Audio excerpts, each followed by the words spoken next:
E aqui algumas questões, né, de reflexão, para fazer um fechamento dessa conversa, por assim dizer. O que nós temos que pensar em termos da nossa prática, da nossa atuação como educadores e educadoras, né? Primeiro, a importância da formação humanística.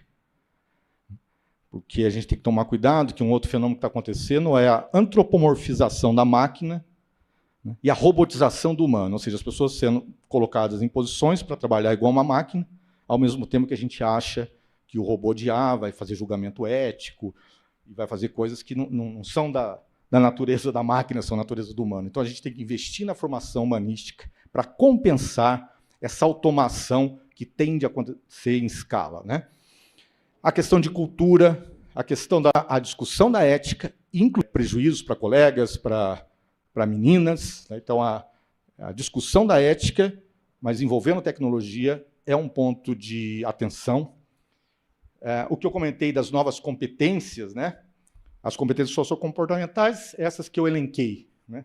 As competências técnicas é o entender da tecnologia. Não é que precisa saber programar, não é que precisa saber desenvolver um algoritmo, né? Os professores, às vezes, os aliados, no momento de Esparta, estava reticente em declarar guerra a Atenas, porque Atenas estava no seu auge militar, econômico, né? Um interlocutor da cidade de Corinto, ele usa o seguinte argumento, ele fala para os espartanos: não devemos temer Atenas, nós devemos temer a nossa ignorância, a nossa insensibilidade, né, e a nossa inércia.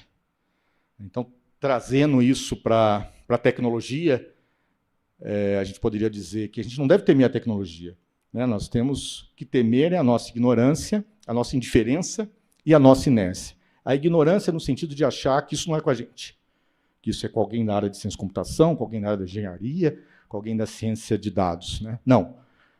Como eu disse, uma professora ou um professor não necessariamente precisa aprender a programar. Ela precisa entender só a lógica da tecnologia, as suas implicações e as suas aplicações. Isso basta, né? Mas precisa superar essa fase para superar essa questão, né, metafórica da ignorância.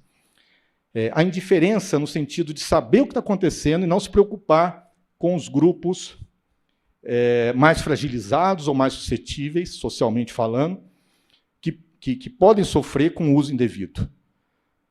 E a inércia no sentido do não agir, de achar que isso quem tem que resolver é o governo, ou é a Secretaria da Educação, ou é a Prefeitura, ou é o Estado, e não fazer a sua parte, né, na nossa conversa, na sua parte com seus estudantes, com as suas estudantes nas salas de aula.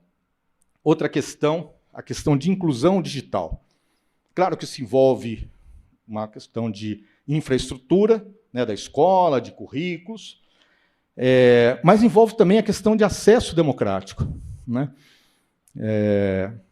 Acho que todo mundo deve saber que, na população brasileira, coisa de 52% da população brasileira, aproximadamente, é composta por mulheres, né? Entretanto, as mulheres estão presentes em cerca de 13% dos postos de trabalho de tecnologia e ciência da computação no Brasil. E algo em torno de 20% dos postos de engenharia. Então, tem um desbalanceamento, né? Eu estava falando da questão da falta de mão de obra qualificada, e nós simplesmente, hoje, nós excluímos as meninas da possibilidade de ter um trabalho mais qualificado, de gerar força de trabalho para o país, de gerar condições melhores para si mesmos, né? Então, isso é um dos papéis dos educadores e das educadoras em relação à tecnologia. Quer falar para as meninas, isso aqui é para vocês também. Então, essa é uma forma prática de tratar disso. Outra questão das metodologias ativas, né, isso foi explorado, está sendo explorado em outras palestras desse evento. Isso tem duas justificativas. A primeira é que as próprias tecnologias são desenvolvidas com o uso de metodologias ágeis, portanto, os jovens vão trabalhar com essas metodologias, então nada mais interessante do que eles começarem a vivenciar isso. No fundo, a força principal para gerar essa transformação, para contribuir para o futuro desses jovens, que cada vez está dependendo mais do conhecimento e do uso dessas tecnologias, está na mão das professores, das professoras, dos educadores e das educadoras, né? Compreendendo, entendendo a aplicação da tecnologia, orientando sobre os aspectos éticos, mediando, né? Porque certamente os jovens e as crianças vão saber manusear as tecnologias melhor do que nós. Então, vai caber um papel de orientação, né? De tutoria.